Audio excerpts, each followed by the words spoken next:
인간은 어떻게 변화하는가에 대한 질문입니다.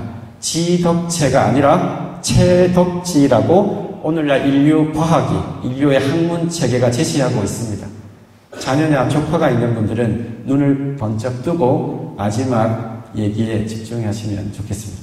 작년 12월 우리나라 국공립교장단들이 모두 가입되어 있는 한국중등교장협의회에서 코로나 이후에 한 4년 만에 교장단 1000명이 대구에 모였습니다. 그래서 뇌에 대한 특강을 저한테 요청을 해서 했는데요. 주제가 지덕체냐 체덕지냐 이거였습니다. 제가 교장단 1000명이 앉아있는데 이렇게 질문했습니다. 교장 선생님, 지덕체입니까 체덕지입니까? 배운 것은 지덕체였는데 수십 년을 교장을 해보니까 지덕체가 아닌 거예요. 현실에서는 알겠죠. 그래서 손 들어보라니까 대부분 체덕지에 손을 드셨어요. 네, 인간은 어떻게 변화할까? 근데 우리는 왜 서구 교육이라고 해서 그렇게만 하고 있었을까? 뇌에 대한 비밀을 안 지는 얼마 안 됐습니다. 네, 미이라 만드는 그 과거 영화 보시면요. 이집트인들이 환생을 믿었기 때문에 미이라를 만들죠. 미이라를 만들 때 감정과 의식, 생각, 사고가 깃드는 곳, 이곳은 딱 남깁니다. 그게 바로 심장이었죠. 뇌는 어떻게 했을까요? 이집트인들이? 뇌는 없애버렸습니다. 두부덩어리에 불과해요. 뇌는 아무짝에도 쓸모없는 거라고 인류 역사 수천 년간 그렇게 해왔죠. 뇌의 비밀을 안지는 그렇게 오래되지 않았습니다. 20세기 후반에 들어서야 인체의 중심이 심장이 아니라 하트라는 단어가 마음, 심장의 아주 영어 단어죠. 서구의 역사에 잘못된 것이 바뀐 지는 20세기 후반 들어서 옆에 분하고 뇌를 바꾸면 사람이 바뀔 수밖에 없는 그것이 바로 20세기 후반에 들어서야 알려졌다는 것입니다. 동물과 식물의 구분은 뭔가요? 네, 여러분은 동물이죠. 식물이 아니죠. 생물종의 구분에서 동물은 움직이는 개체입니다. 우리는 고등동물이죠. 왜 지덕체가 아니겠습니까? 네, 우리는 동물에서 출발해서 동물적 속성을 생명 기제로 뇌 가장 안쪽에 갖고 있기 때문입니다. 애니마가 라틴어로 움직인다는 뜻이에요. 움직이는 개체, 애니메이션, 움직이는 것, 영상, 동물, 움직여야 됩니다. 작년보다 덜 움직이시죠? 네, 나이가 드니까요. 네, 내년은 더욱 덜 움직이겠죠. 그러다가 생이 마감됩니다. 움직임을 늘리는 것, 움직임을 구체화하는 것. 어린아이들은 엄청나게 움직이죠.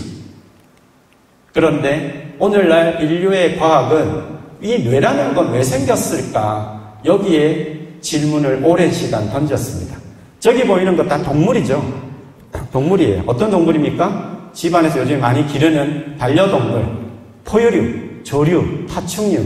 인간의 뇌의 가장 안쪽을 파충류의 뇌라고 부르고요. 중간층을 포유류의 뇌, 바깥쪽을 영장류의 뇌, 이렇게 진화적으로 부르는데요.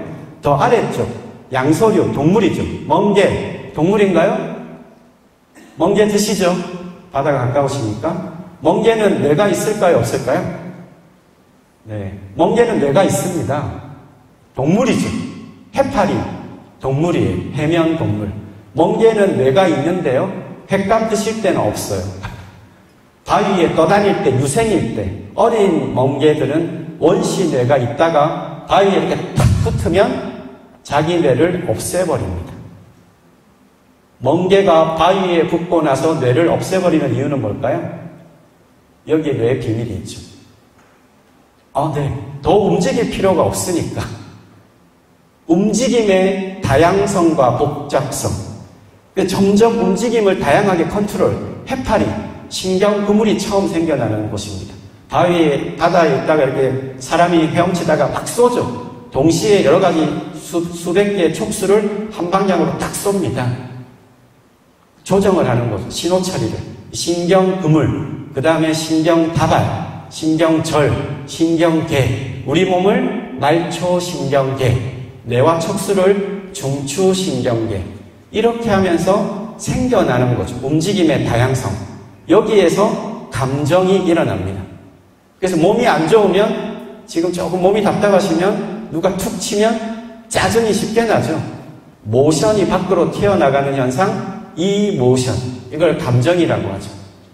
내 아이가 너무 감정이 왔다 갔다 해. 네, 신체 균형이 상실이 된 겁니다. 그럼 당연히 신체 균형을 회복하는 게 먼저죠. 감정은 마음의 영역이 아니라 신체의 영역에서 출발합니다.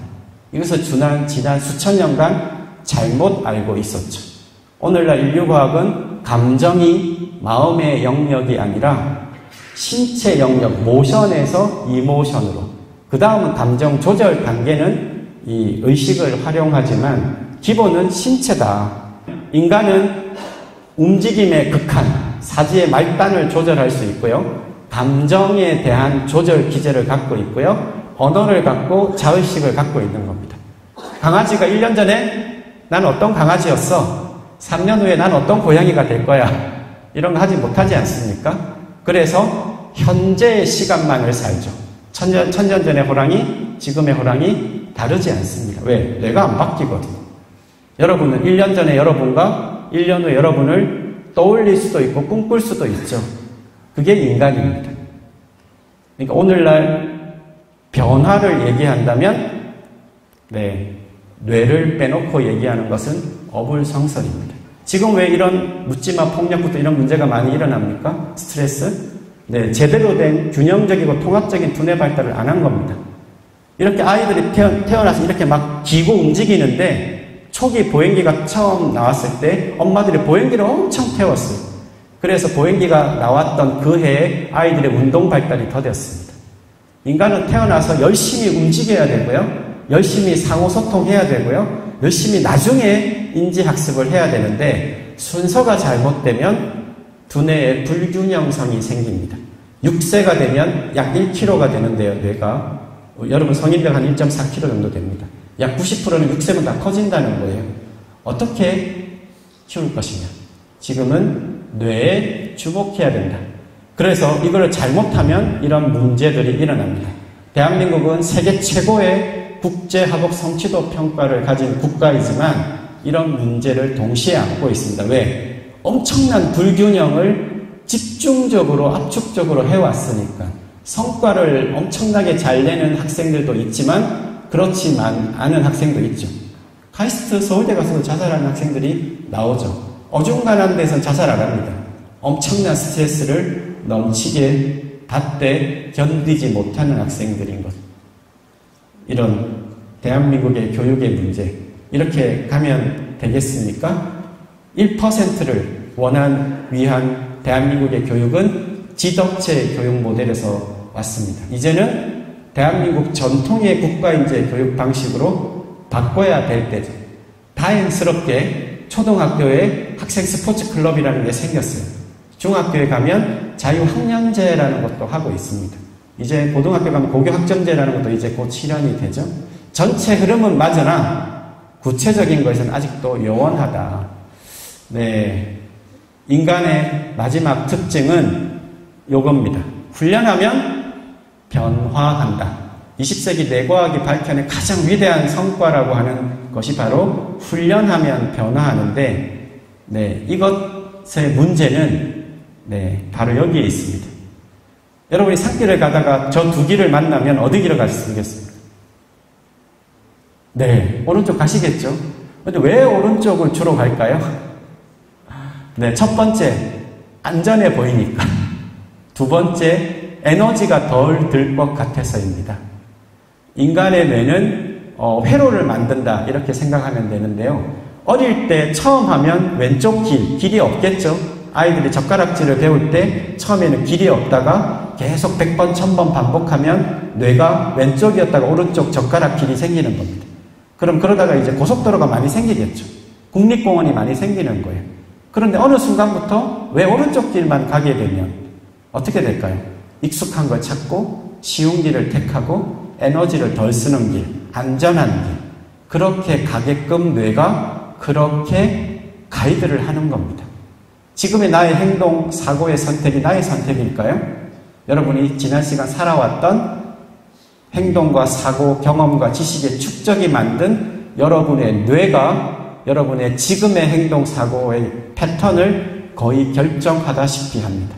그래서 나이가 들면 시간도 빨리 가요. 왜? 비슷비슷한 패턴을 가지고 사니까. 50대, 60대가 되면 시간이 듬성듬성 가는 것 같습니다. 뇌는 비슷하면 하나로 취급을 하거든요. 그래서 시간이 빨리 가게 보입니다. 압축적으로 느껴지니까. 이것을 극복하는 것. 네. 뇌를 훈련하는 원리와 체계를 이해할 필요가 있죠. 그래서 마지막으로 정리하면 21세기 마음과 행동 변화의 열쇠는 브레인입니다. 그래서 전 세계가 여기에 뛰어들고 있습니다. 뇌의 신비를 알면 모든 것을 해결할 수 있을 것 같으니까. 사이코패스 문제부터 집중력, 몰입, 모든 것들을 창의성, 정서 이런 거 다 해결할 수 있을 것 같으니까. 그런데 뇌의 기능과 구조를 안다고 뇌에 쓰는 원리를 아는 건 아닙니다. 그래서 우리나라는 뇌연구 촉진법을 1차부터 지금 3차식인데요. 대한민국 정부가 발표한 뇌연구 촉진법 3차는 슬로건이 중요합니다. 뇌활용 시대로의 진입. 이제는 활용의 시대다. 왜냐? 뇌가 과학자와 의사의 영역이 아니죠. 내가 지금 쓰는 거 아닙니까? 내가 잘 써서 여기까지 오신 거죠. 더 잘 쓰면 또 더 나은 남은 인생을 살겠죠. 그런데 우리나라는 잘한 게 있어요. 이거는 참으로 잘한 건데요. 세계 최초로 두뇌 훈련 분야의 국가 공인 자격 제도화를 처음으로 시켰습니다. 바디 앤 마인드, 몸과 마음의 트레이닝, 감정의 조절, 스트레스의 관리, 집중력의 향상, 몰입의 증가, 이런 모든 것들을 이제 두뇌의 작용인데, 두뇌 훈련 국가 공인 자격 제도를 2009년에 교육부가 통과시켰습니다. 세계 최초입니다. 국가 공인 자격 제도를 해놓은 것을. 이것을 발급하는 연구하고 했던 것이 바로 한국뇌과학연구원이고요. 한국뇌과학연구원은 2007년에 UN 경제사회이사회 특별협의치기관에 지정된 한국의 최초의 민간 뇌 연구기관입니다. 아주 이례적이죠. 그리고 국가공인 브레인 트레이너를 발급하는 곳이 바로 국제뇌교종합대학원인데요. 한국은 뇌과학은 선진국을 따라가고 있습니다. 한 세계 10위권 정도라고 얘기를 하죠. 한국의 국력과 비슷한데요. 하지만 뇌 활용 분야에서만큼은 세계의 선점적 지위를 갖고 있습니다. 뇌교육의 학사, 석사, 박사, 학위 과정을 갖춘 대학원을 세계에서 최초로 설립한 나라가 바로 한국입니다. 의미가 굉장히 크죠. 왜냐? 21세기는 뇌 시대이고 변화를 할 때 이제 뇌를 빼놓고 얘기할 수가 없기 때문이죠. 그래서 이런 뇌교육학과, 또 명상치료학과, 명상의 종주국으로서 이제 단열에 제대로 서야겠다. 뇌 활용 분야에서는 한국이 뇌교육의 학문화를 글로벌화 해야겠다. 모든 학문은 소국 걸 갖고 왔지만 대한민국이 이제 남을 따라갈 나라가 아닙니다. 새로운 길에서 새로운 것을 해가야 되지 않겠습니까? 언제 지금 남 따라가서 새로운 가치를 만들겠습니까? 그래서 유엔에 제출한 유엔 보고서에 이 문구가 있습니다. 뇌교육은 뭐냐? 한국의 반만년 정신문화적 자산과 21세기 뇌의 만남입니다. 고대 한국의 조상들은 인간과 자연의 합일사상을 강조한 천지인, 몸과 마음을 분리하지 않고 함께 다스렸던 심신상수, 인간 의식 성장의 원리와 방법론인 수승화강, 심기혈정, 정충기장, 신명 등을 생활 문화로 체득해 왔습니다. 이렇게 한국어, 영어, 일어로 유엔의 국제 공적 문서로 유엔에 보고가 되어 있습니다. 마지막인데요. 한국은 뇌 시대를 선도할 수 있습니다. 뇌과학이 아니라 뇌 활용 분야에서요. 여기에 강제이뇌, 내릴강 이슬제, 너희할 때 머리할 제 뇌자인데요. 3일 신고라는 한민족의 고대 문헌에 이미 뇌라는 글귀가 들어가 있습니다. 그래서 2008년에 유엔에서 이런 국제 컨퍼런스를 할 때 세계적인 뇌과학자가 이런 얘기를 했습니다. 당신네 한국은 뇌과학은 늦었는데 뇌에 대한 통찰과 해안은 오히려 우리보다 훨씬 앞서 있는 것 같다. 왜? 서구의 오랜 역사에서 뇌를 얘기하지 않았거든요. 그런데 우리는 수천 년 전에 이 뇌를 얘기했으니까요. 제가 서두에 이런 얘기를 했습니다. 21세기 대한민국이 가진 가장 커다란 자산은 20세기 한국이 걸어온 길이다. 아닙니다. 21세기 대한민국이 가진 가장 커다란 자산은 한민족의 반만년의 정신문화적 유산입니다.